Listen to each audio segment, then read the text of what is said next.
This video is for general instructional purposes only and is not intended to replace the advice of your medical professional.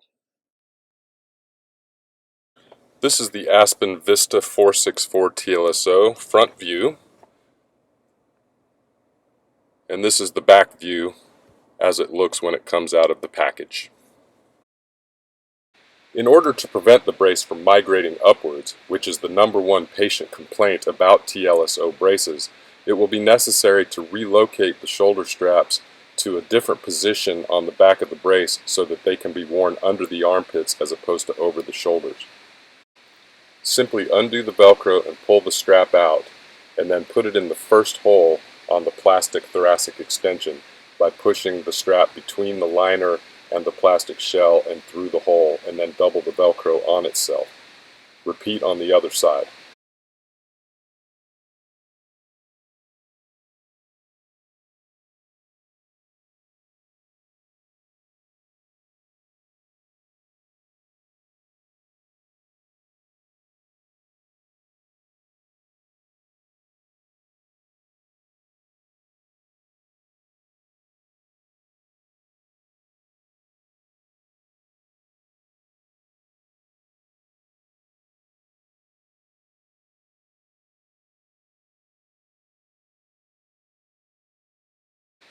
The height of the sternal pad can be adjusted from the front of the brace. Patients are not advised to adjust this height as it will be set by your medical professional. There are 5 settings that can be accessed by pushing in on the push tab and pulling the sternal pad upwards or pushing it downwards. For shorter patients where the height of the sternal pad is still too high even at the lowest setting, it is possible to shorten the sternal pad even more by removing a spacer. In order to access the spacer, remove the abdominal cushion from the abdominal panel and pull the end of the belt out of the first slot on the abdominal panel. Then remove the sternal pad by pulling up on the notch tab with one hand and pulling the sternal pad out with the other. Double check that the sternal pad slider is in its lowest position. With the sternal pad slider in its lowest position, remove the spacer by pushing up from underneath on the bottom edge and pushing down from the top to slide it out of its slot.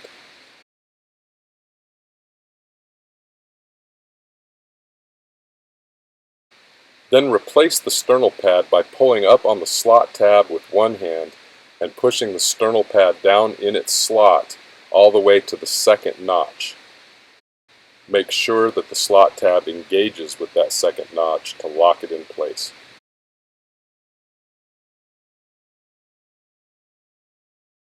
Now push the end of the belt back through the slot on the abdominal panel and engage the Velcro. The height of the sternal pad can now be adjusted to optimize the fit on the patient.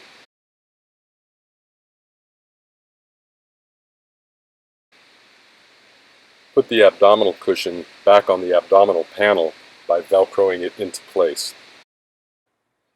In order to adjust the length of the belt to accommodate the patient's waist size, you'll need to open up the brace and pull the belt away from the sizing panel.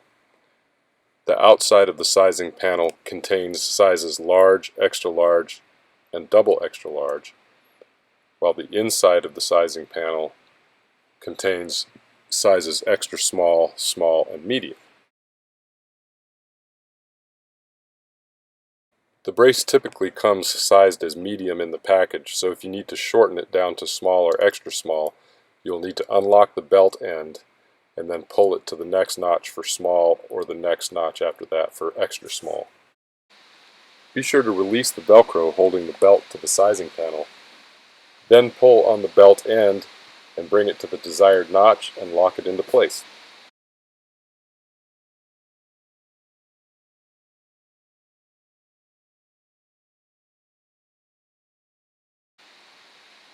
And be sure to repeat that process on the other side of the brace. In order to lengthen the brace from the medium to large, extra large, or double extra large, you will need to release the end of the belt and then pull it through the brace out to the other side so that you can access the other sizes on the opposite side of the sizing panel. Now you can insert the tabs at the end of the belt into the large, extra large, or double extra large slots as needed.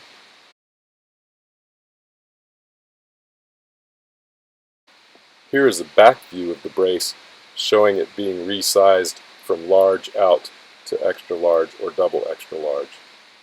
Just remember that whatever you do on one side of the brace, you will want to do on the other side of the brace as well.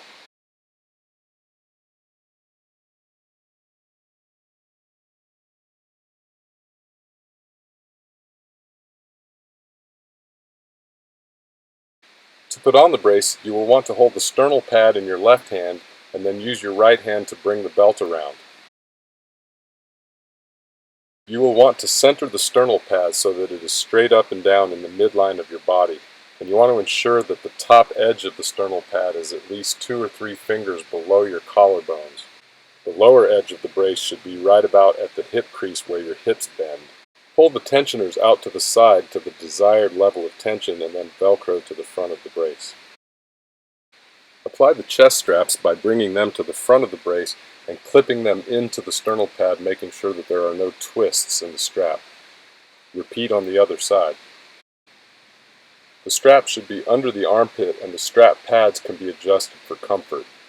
Tighten the straps by pulling back and down on them until the sternal pad is tight against the chest so that it is difficult to get a finger behind it.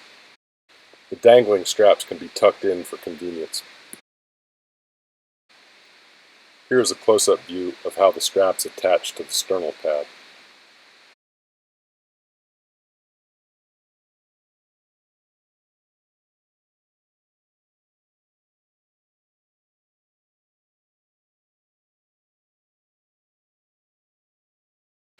To remove the brace, you will first want to release the tensioners, but don't let them drop. Go ahead and stick them to the side of the brace so that you can access them again when you put the brace back on.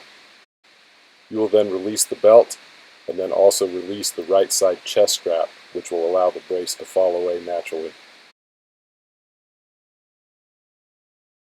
The most common complaint about TLSO braces is that the sternal pad migrates up towards the neck.